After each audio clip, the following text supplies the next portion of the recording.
Welcome to the Rent Estate Podcast, a conversation on how you can achieve retirement security, financial freedom, and the new American dream through rental property investments. And here's your host, Kevin Ortner, CEO of Renters Warehouse. All right, welcome back. This is episode 3 of the Rent Estate Podcast. I'm your host, Kevin Ortner, CEO of Renters Warehouse. Thanks for being here. This has been a pretty fun start to get the podcast going, and hopefully those that have listened to our previous episodes have taken away some great information about how to get started in real estate investing and the benefits of single-family real estate investing. And really on this podcast, we're talking about how to gain financial freedom and independence using single-family rental real estate and doing interviews with successful real estate investors or true property management professionals who have been in the industry for a long time, with the goal of really being able to mine out some of the gold nuggets that they might have and advice for investors, whether you're new or a seasoned investor alike. Hopefully you can get some value from the show. So for those tuning in for the first time and might not know Renters Warehouse or myself, I've been investing in real estate for over 18 years personally. I've been helping others do it for well over a decade now. And Renters Warehouse exists really to be a guide for those who are seeking financial independence, financial freedom, and retirement security. And we believe that all investors deserve a partner who can help them execute on this investment strategy with ease, cut through a lot of that confusion and complexity that can oftentimes come with it. So it's with this mindset that we've created a process here at Renters Warehouse that's helped over 50,000 real estate investors, and we now manage over 23,000 homes across the United States, making us the largest real estate investment services company in America. So with that, really the goal of this podcast is to share success stories, tips, and tricks to ensure that those investing in single-family rental properties can avoid the pitfalls that many of us have already all experienced, the lost time, the headaches, the heartache, and achieve that true financial freedom they're looking for and the passive income, and hopefully allow yourself to do more of what you love with the people you love and have some great passive income coming in. Today, I'm really excited. It's our first property management expert we're having on the show with us today. It's Josh Zupfer. He's been with us at Renters Warehouse for 7 years, just 7 years, a couple of days ago, I think, right, Josh? 7 years on July 9th, yep. All right, 7 years ago. And he's done a ton of different things in property management. We'll probably let Josh get a little bit more into that. But today I wanted to bring him on specifically to talk about operations, how to run that property if you're a do-it-yourself landlord or someone just getting into it, and talk about some real tactical, practical tricks and tips around rent collection, lease enforcement, lease documents, those kind of things. And like I said, Josh has been with us 7 years, been doing this a really long time, and now oversees a team that manages thousands of properties across multiple markets here in the Midwest. So, all right, Josh, thanks for being on. Why don't we start up by telling us a little bit about yourself? Absolutely. Thanks for having me. Like you said, I've been with Renters Warehouse now for 7 years. I started in the inspections department.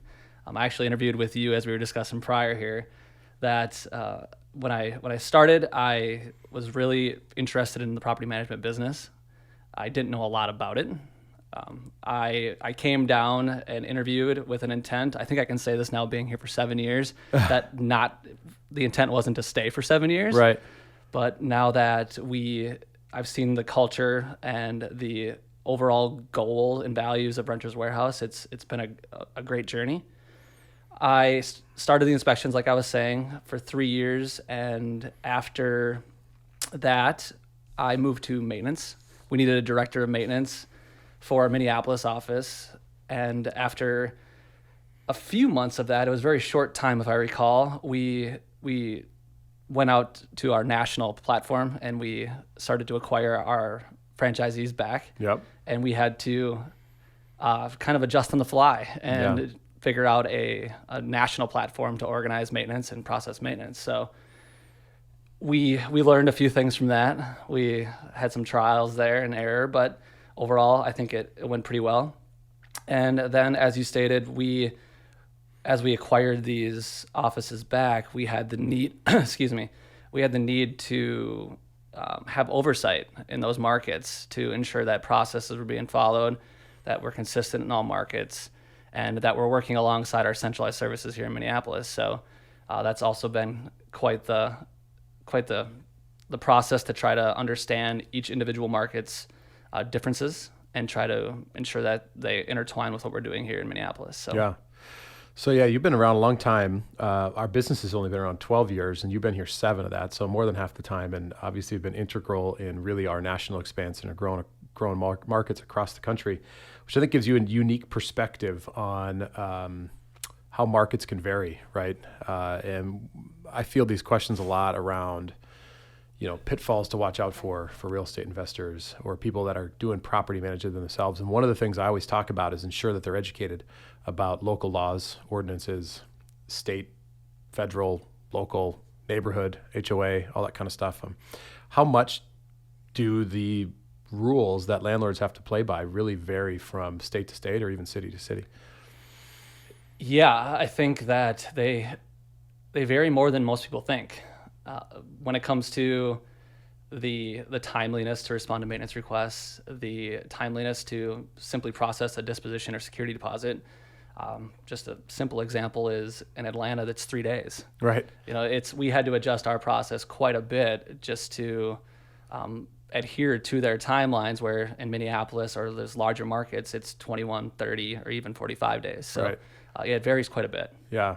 And I think what's amazing, and again, what a lot of people overlook, I think, is how different it can be inside of a city. You got to stay up on local rules, regulations. There's a lot of websites that can help you follow what's happening.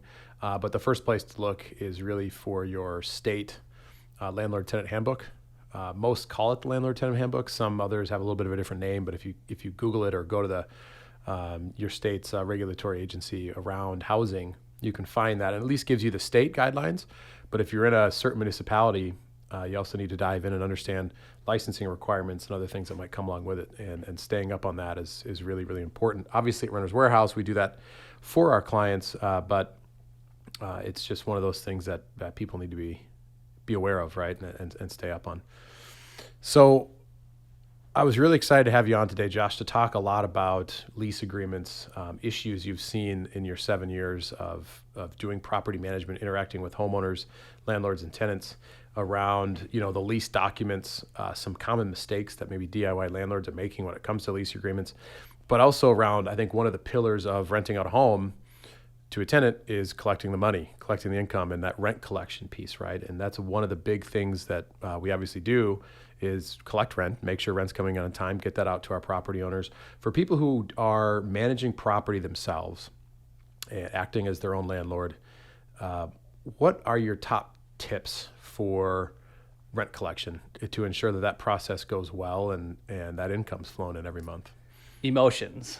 Don't let emotions dictate what you're doing or what you're trying to accomplish. Every resident is going to give you a different story or a different reason why they're not paying rent.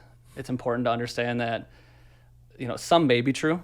However, they're going to do anything they can to delay and take advantage of the situation. So really treat it as a business, like we've discussed in the past, is that it's really important to treat it like a business and take those emotions out of it. Consistency. We as Renters Warehouse have a very consistent process where notices go out on a certain day, text messages go out on a certain day, phone calls are made, et cetera, et cetera. And it's important to keep that consistent so residents get those reminders and they ensure that they pay on time. Clear expectations is big too. I think that when you first sit down with a resident, a common reason they don't pay rent or excuse is that they didn't know, which it's in their lease, but it wasn't clearly explained to them. At least that's their reasoning. And so really sitting down with them and letting them know that if you don't pay by this date, there's going to be a late fee. Here's how you pay. And so those are probably my biggest ones.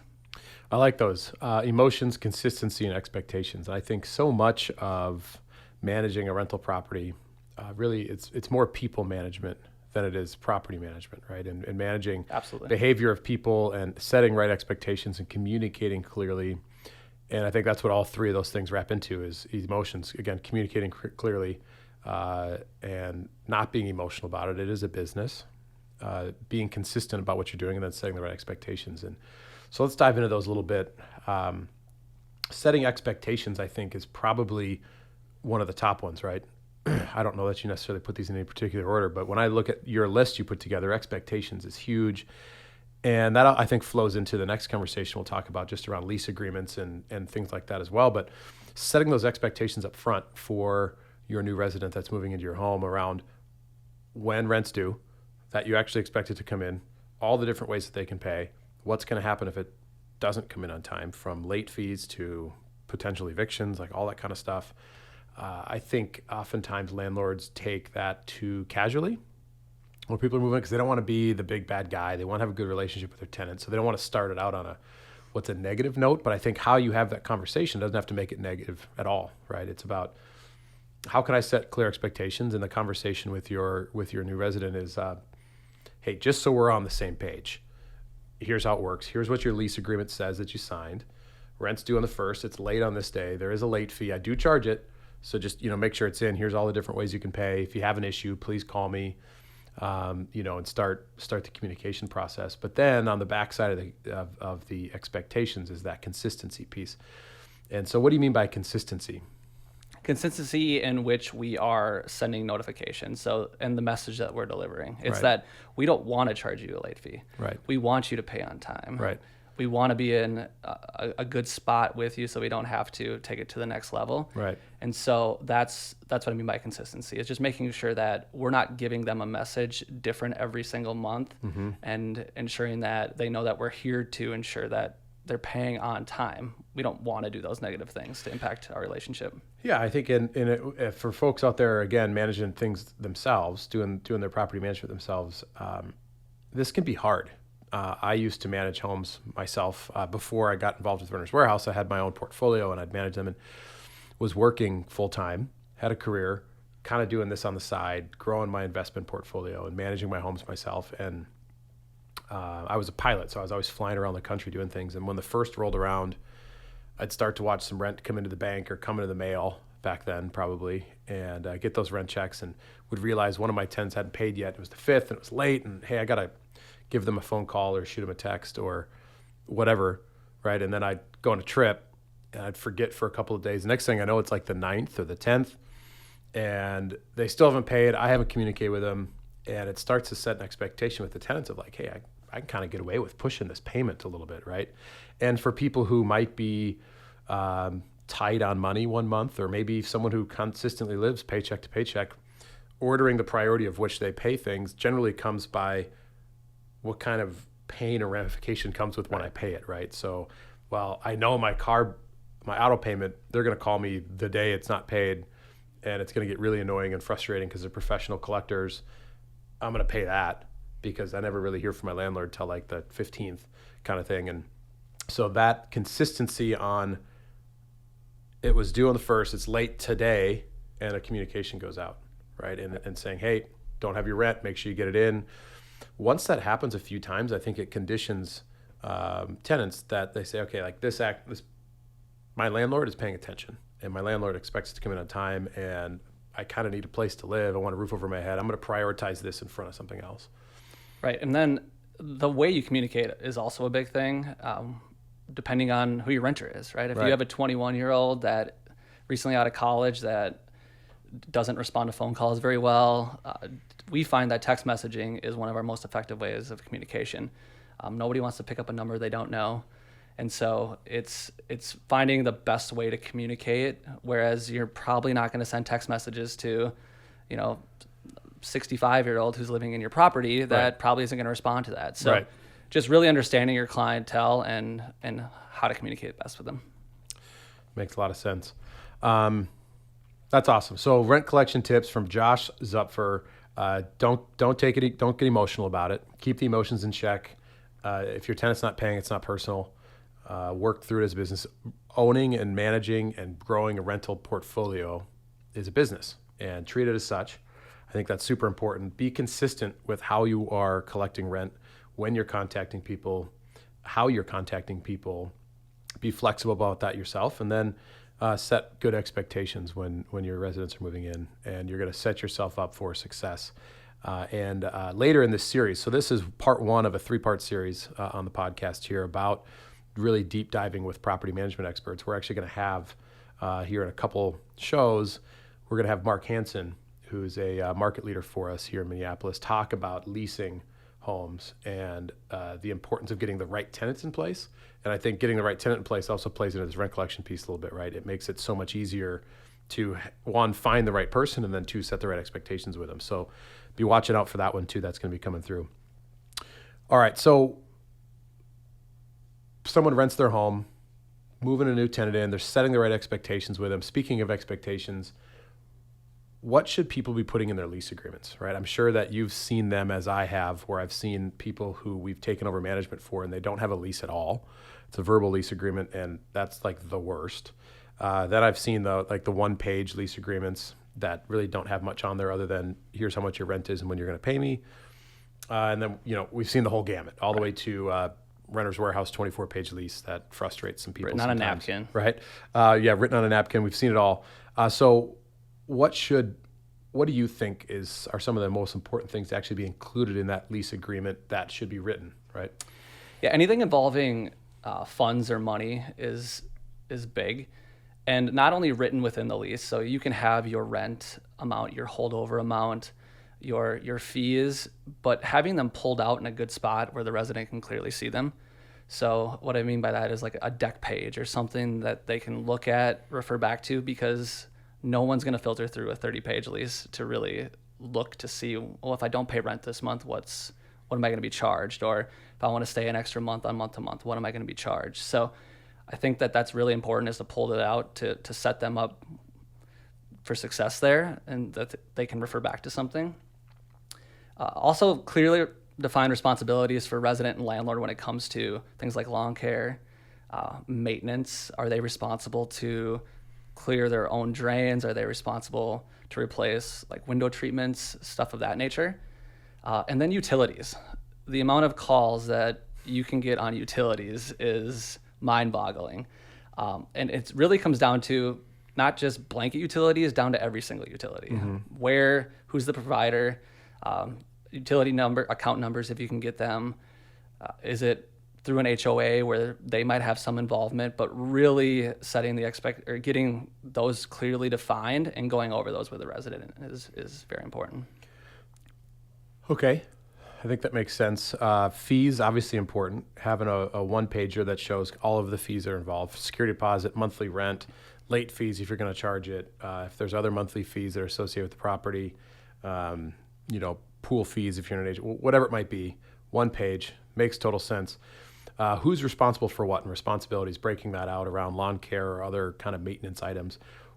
What can a landlord hold a tenant accountable for or responsible for if they're renting a house? I mean, basically whatever you put in the lease. Right. So, they could be responsible for all utilities. They can be responsible for lawn care. There's certain safety aspects that you typically wouldn't want to put, that if you have high light bulbs or high tree trimmings, stuff like right. that, they need to ensure that they're covering that and not putting that as responsibility on the resident. Sure. But other than that, I'd say if it's in the lease, whether that is, shoveling the sidewalks, you can put that in the lease as long as it's clearly written in the lease. Mm-hmm. I feel there's a lot of leeway there. Yeah, I think great point, but also a great reminder that be sure that as a landlord, you understand your local city ordinances and your state laws and ordinances around that. Because, for example, I believe, again, in Minneapolis, going back to somewhere where we have a lot of experience, in certain cities, and it may be statewide now, I don't really remember, but if you're going to have the residents maintain the lawn and shovel the driveway, you technically have to compensate them for part of that. And so we make that really as part of their responsibility still, but they get a rent credit for doing so, right? And so you can adjust the rent amounts that tenants are paying you to be able to do that. But you bring up a great point, which is you can have them really do almost anything. That's the beauty of real estate, is everything is negotiable for the most part, minus safety, health, and habitability concerns. And if you're renting out a single family home, you can put a lot of that responsibility back on the tenant, from lawn care, snow removal, if you're in a place that has snow in the winter, to also just, general maintenance items, whether it's replacing batteries and things in the home, thermostats, et cetera, that need batteries, light bulbs. You make a good point about really high up light bulbs. You might want to help facilitate those so you don't have someone fall off a ladder. General cleanliness of the home, clogged drains, furnace those filters. types of things that really result from someone living in the home is the tenant's responsibility. But you can only hold them accountable for that if it's in the lease and it's clearly written and it's clearly agreed to. So I think that's important. So what, kind of on the back of that, what are the most common mistakes that you see do-it-yourself landlords making when it comes to managing their rental and managing their tenants? I'd go back to know the laws. Know the laws of how much time you have to give between before you evict someone, right? What's the cadence in which you need to deliver notices? Know the laws for your rental license.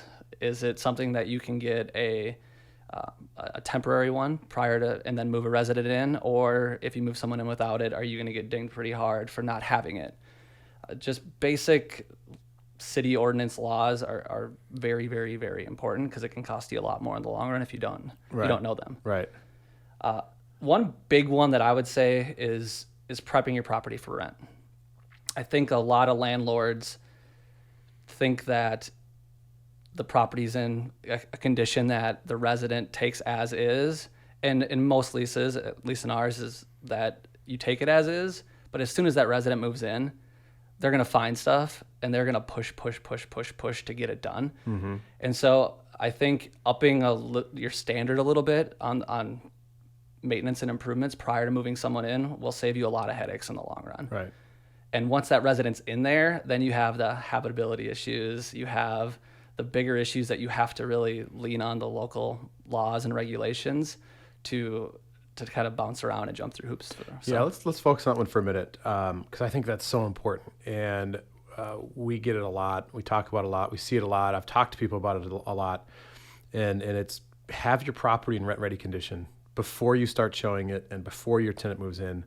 And biggest reason for me why is it's just it goes back to setting expectations with the tenant. So people who are looking to move into a new place to live, you want tenants who want a nice, clean, organized, fixed up, well-maintained property, right? The ones who are going to rent it I'm going to get to that stuff after. I hear this a lot, right? Well, I'm going to fix all that. I'll paint the walls. I'll fix that stuff once I know I have a tenant, so I got some money coming in, and then I'll take care of all the little issues with the house. I can kind of understand the philosophy to want to do that, but if you're showing your home in a condition that's not exactly tip-top, you're going to end up renting to someone who sees that and is like okay with it. And they're ultimately probably going to take less good care of the property, right? Because this is how it was when I rented it. Some nicks on the walls, so it's not really that big of a deal. Where if it's clean, well-maintained, ready to go when they move in, you're going to attract that kind of tenant, and you're also going to have someone coming in with the expectations of, this is how this property is maintained. This is how I need to maintain the property as well. So I think besides just getting into issues with local municipalities and habitability issues and fights with your resident, just setting expectations without having to talk about them, just the perceived expectations of the property itself is really big. Yeah, the condition of the property you'd be amazed at what type of resident is gonna look to rent that property. Right. And so let's talk about, we got just a few minutes left to wrap up here, so let's talk about if all things go bad, whether it's, tenants not paying, tenants violating the lease agreement that we talked about having written and detailed, whatever it might be. If a landlord needs to end up getting a person out, obviously the common way to do that is to evict them. Are there any good alternatives to eviction that landlords should start with before they go through that kind of lengthy legal process of evicting a tenant? Yeah, so typically, if you're on the verge of eviction, communication tends to stop. So your normal means of communication, phone calls, text messages, typically go unread, unheard. So it's really important that you do your best to try to reestablish that communication. So that whether that is physically going to the property with proper notice, dropping off a card, a mail letter, physically talking to the resident. A lot of times we'll go to a property that is under eviction and we can't get in touch with them, but we stop by and we have a good conversation with the resident, and they think that the only option is eviction. And so that's why they're trying to avoid conversation. Right. However, we can work out a payment plan. We can tell them is the due date is something that's giving you troubles and you're developing all these late fees, where if we can adjust the due date, maybe that'll help you out. So typically it's reorganizing the payment structure of what they're paying, whether that's twice a month, whether that's switching up the date. But that typically is the best way to avoid eviction. But on the flip side of that, I would say, going back to the most common mistakes, is that we wait too long for eviction. So we should do this. We should do it fast. We should try to reestablish that communication. But if we don't, and if they're not willing to set up a payment plan or they miss a payment plan, we shouldn't give 2, 3, 4 times, because it's going to end up accumulating larger balances. And it's probably, if they're not caught up by then, or if they don't ever get caught up, you should proceed with eviction a little quicker. So Can you just ask someone to leave, negotiate them leaving the home? Does that ever work? Typically, no. Just asking them to leave typically does not work. You should go through the right channels of potentially doing a lease modification. You could get something in writing saying, I'll work with you on your security deposit. I can give that back to you for you to find a new place to live. You should go through the proper channels, develop terms of some type of lease break if you can, to try to help them out. Goes back to communication, it sounds like, right? Yeah. Get that communication back with your tenant. See if there's options in what you can do to help them get back on track. But again, if you do that, you need to go back to that consistency, setting their expectations, and if they're not following it, take the next step, whatever that next step is that you talk to them about. And sometimes, it's not often, but it's sometimes, and it goes back to communication and trying to communicate with people, you might be able to save yourself some time, hassle, and heartache by just saying, hey, this isn't working out, you can't make the payments, or these violations are happening in the lease. How about we do each other a favor? I'm not going to get an eviction on your record. Move out in a week or 2 or whatever the agreed upon date is, and let's meet here, let's just terminate the lease and move on. That sometimes can happen. Oftentimes you'll have that conversation that sounds like, no, I'm not, okay, fine. Then we have to move forward with eviction. But again, having those conversations about, Mr. Miss Tenant, here's what your options are. Unfortunately, we're in this position. Business for me, I got to get money coming into my property. Here's the options, right? Payment plan, let's get you caught up. Let's figure out a way that makes sense. You can move out. We'll do a lease break and a termination, and here's what that looks like. Or the third one is we're going to go the legal route through evictions, right? Does that probably kind of sum it up? Yeah, that definitely sums it up. Oftentimes they're looking for, a way out. Yeah. And oftentimes you can have a win-win situation with giving them a little extra to have them move out. Right. That makes sense. All right. So the question we always have to ask, because this is all about real estate investments, financial freedom, retirement security, and growing wealth through real estate. Do you own any investment properties today? And if you don't, is it in your future plans as you continue on your career and through life? At this moment, I do not. However, I'm looking at my first one, actually. Awesome. Yeah, absolutely. That was unplanned, so that's fantastic. I didn't even know that. That's great. Tell us about it. Do you have a property picked out you're checking out? Well, we're actually moving. So me and my wife are moving to the South Metro. Okay. And so we're looking at options to keep our current home as a rental and still purchase our next one. So, well, that's fantastic. Looking forward to having you become a real estate investor as you continue us here at Renters Warehouse. So thanks for joining us, Josh. Great tips for real estate investors. This was a great show. Awesome and fun to have you on. If you enjoyed the podcast today, please support us by subscribing to the show, sharing the podcast, like it, leave comments, talk to your friends about it. We're here to really spread tips and tricks and education on how to invest in real estate and make it easier. So if you enjoyed it and you're watching or listening, please do that. If you're looking for help with your real estate investments or making a real estate investment plan, check us out at renterswarehouse.com. You can check out our research center, play around with building a fantasy portfolio online to understand what it might look like financially for you if you bought some homes, and give your local office a call or submit a question on the website. We'll address it here on the podcast or get a local advisor in touch with you right away. Thanks again for listening and checking out the podcast. We'll see you next time for episode number 4. You've been listening to the Rent Estate Podcast with your host, Kevin Ortner. If you enjoyed today's show, head over to rentestate.com for a free rental property analysis and learn how you can list, invest, and rent all under one roof.